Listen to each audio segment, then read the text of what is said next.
Hello, folks. It's my hope that you had a fantastic Saturday, and that this particular video also finds you in a good spirit. Welcome to the Spot On. Folks, yesterday, the president, when he was in Kisii County, he advised the opposition leader to start preparing for 2027 for a second duel with him. That he promised him that if he's not careful, then he's also going to defeat him for a second time. Folks, that particular statement signaled some things, that the race for 2027 has started in earnest. Folks, you remember that in some of my videos, I did mention or say that in 2020 or in this year, that is 2023, you need to prepare for high voltage politics. And they have said that that particular statement by the president meant that people or politicians have started preparing for 2027.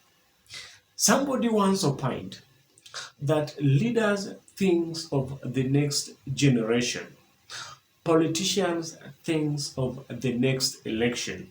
So in this video, folks, I'm looking at something very interesting. Is there a possibility of Azimio coalition beating William Ruto's led Kenya Kwanza coalition in 2027? How Azimio coalition can beat Kenya Kwanza coalition in 2027. So folks, before we look at this particular discussion, into details, if you are new on this particular channel, kindly can you just take 2 seconds of your time and subscribe to this channel. On your screen there, you are seeing the subscription button. Kindly tap on it so that at least together we can grow this particular channel. To those of you who have subscribed already, thank you so much, guys, for your continued support. And kindly remember to give this video a thumbs up, because if you do so, it's going to reach out as many people as possible. So folks, to kickstart as in this particular discussion, I want to look at the obvious strategy that the Kenya Kwanza administration or William Ruto is using as he prepares for 2027. They have said that any politician, they know the importance of keeping in touch or being in touch with the ground.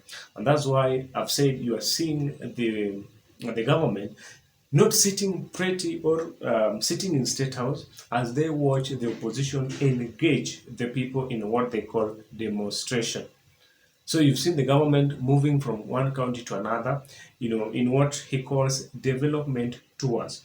After those particular development tours, or after initiating any type of development or program, you see him on top of his car or his vehicle engaging the people, so that at least he can keep in touch with the people, because he knows the importance of doing that.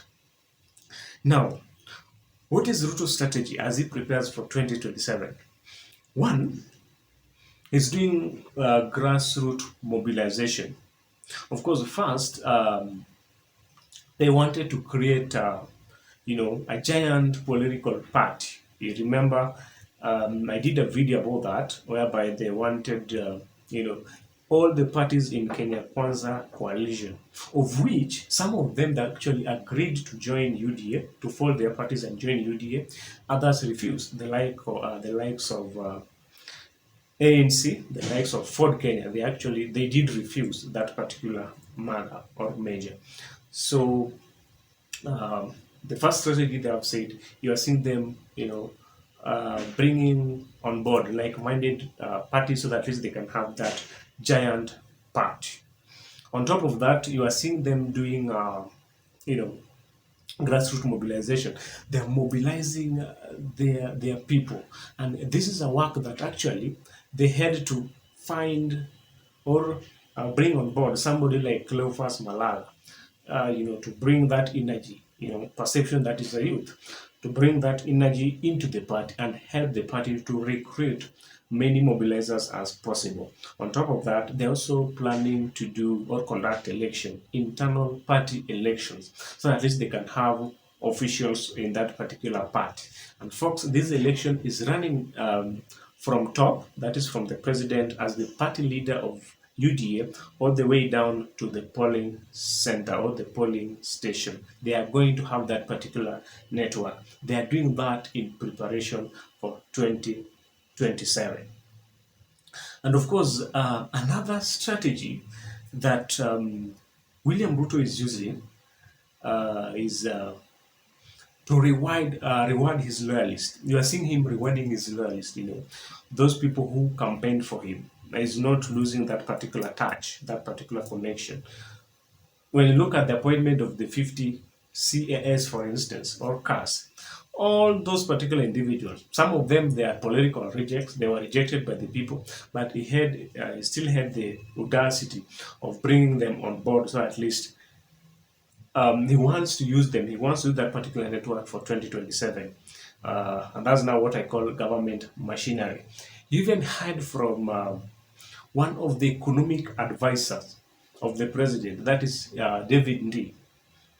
I saw one of his tweets saying, or responding to an individual, telling him that, where do you want us to get the political support in 2027 if we don't create position for the 50 cars? Because when you look at those particular individuals, there are key roles that they played in the formation of this particular government. So that is also a strategy, connecting with those individuals. You don't throw them away. So at least when it comes to that time, your campaign will be ready to go. And of course, another strategy is bait. The president wants to use bait. He wants to bait the people, because remember that yesterday in Kisii, he said, or he told the opposition leader that, you know what, you need to face me. There's no need for you to go back to disturb Mama Mboga. I don't know whether you saw that particular statement, and it made me think of something, that Mama Mboga, or the so-called boda person, thought these people, they played a central part during the campaigns of Kenya Kwanza administration. So the only time that we've had the president mention Mama Mboga is 7 months down the line. That is after election. It can tell you something, that these people, maybe they were just being used as a bait. And the reason as to I'm saying that the government or Ruto wants to use bait as a strategy for 2027 is that right now the cost of living is very high. And yesterday, when he was reacting to the opposition demonstrations, he said that carrying sufrias on top of the head. Remember that the Association of Manufacturers, the other day they held a presser and they said that for the next 24 months or 36 months, the cost of living is going to remain high. And actually, they advised Kenyans to do what? To be prepared for that. And it seems that these demonstrations are going to continue for the longest time possible. So he advised Kenyans to prepare for tough economic times. So if he talks about between 2 or 2.5 years from now, that is up to 2026. So it means that the cost of living is going to be high up to 2026. So in the event, that the cost of living doesn't come down, I believe that the president is going to introduce subsidies, so at least people can feel, so that at least people cannot feel the burden. So at least the cost of living can come down. The president is going to use that bait of coming up with, subsidies to make the cost of living come down, so that people can forget. Because honestly, Kenyans, we do forget very fast.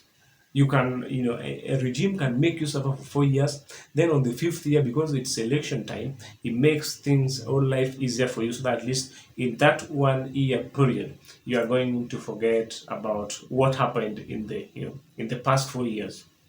And that's exactly what Ruto is going to do. And of course, lastly, they're going to, use state machineries.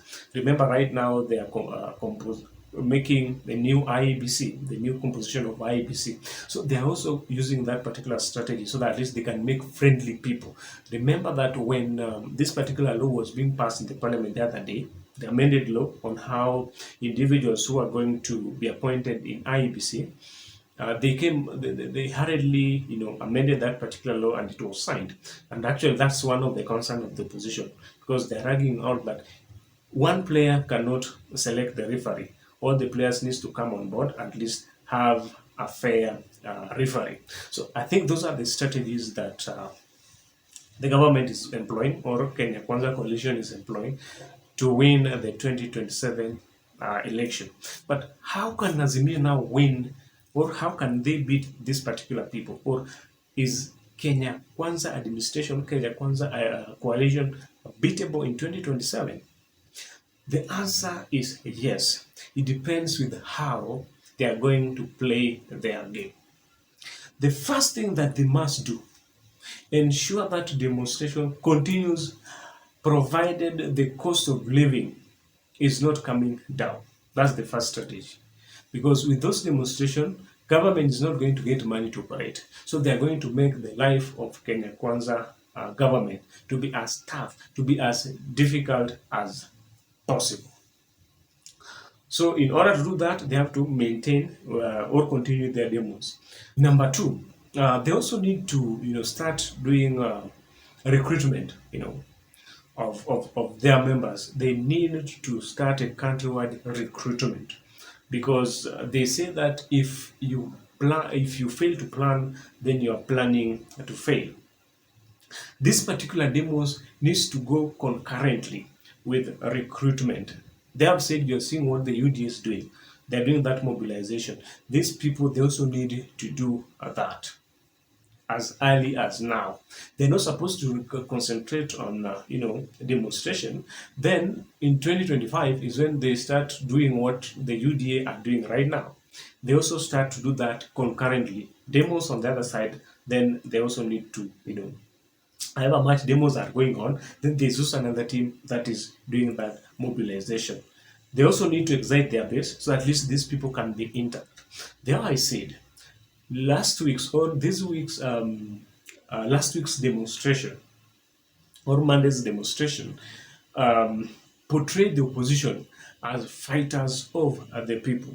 And actually, I did opine in one of my videos that there are people who used to support Raila Odinga, but they crossed over to the other side because they felt that they were betrayed. But now Raila is coming up as a fighter. So he's likely to win the confidence of those lost supporters. So he needs to, come up strongly. Don't be involved in any sort of handshake, so at least they can excite their vote basis or their voters.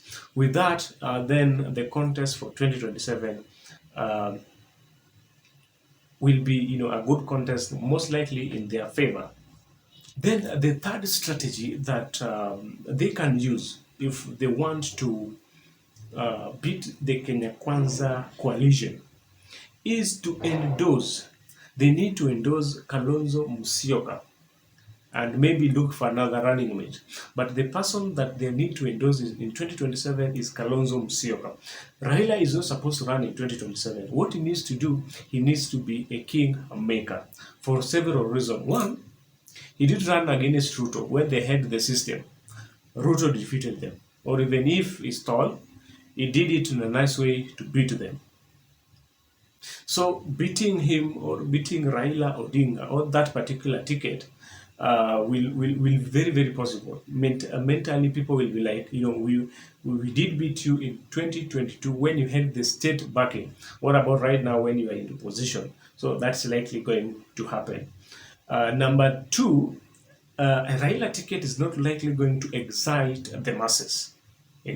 And there's likely going to be voter apathy. People will say that, we voted in this guy and he still comes back and tell us that his votes has been stolen. So why should we vote again this time around? So there's no excitement from his base. But the moment, okay, the third thing that I was maybe forgetting is maybe now the age factor. He will be, I think he will be 82 or 83.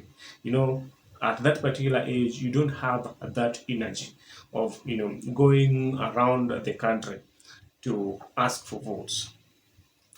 And the advantage of, endorsing Kalonzo Musyoka. One, Raila can decide to be a kingmaker by saying that, you know what, this time around we are going to endorse Kalonzo Musyoka, because the truth of the matter is this: the Kenya Kwanza administration, in their scheming, they'll scheme thinking that they're going to face Raila Odinga. Then the last minute, Raila can surprise them and endorse Kalonzo. When he does that, he's going to beat them in their game, you know because most likely these people, they'll not be prepared for that particular kind of duel. They'll think that they're going to contest against Raila Odinga. Then boom, Kalonzo comes out of nowhere being endorsed to run for that particular office. Kalonzo is likely going to get backing from the mountain, because I'm told that those are cousins politically. So maybe those who don't have, because they're just a clique of individuals who don't like the political leadership of Raila Odinga, more so from the mountain. So maybe they might have a soft spot for Kalonzo Musyoka.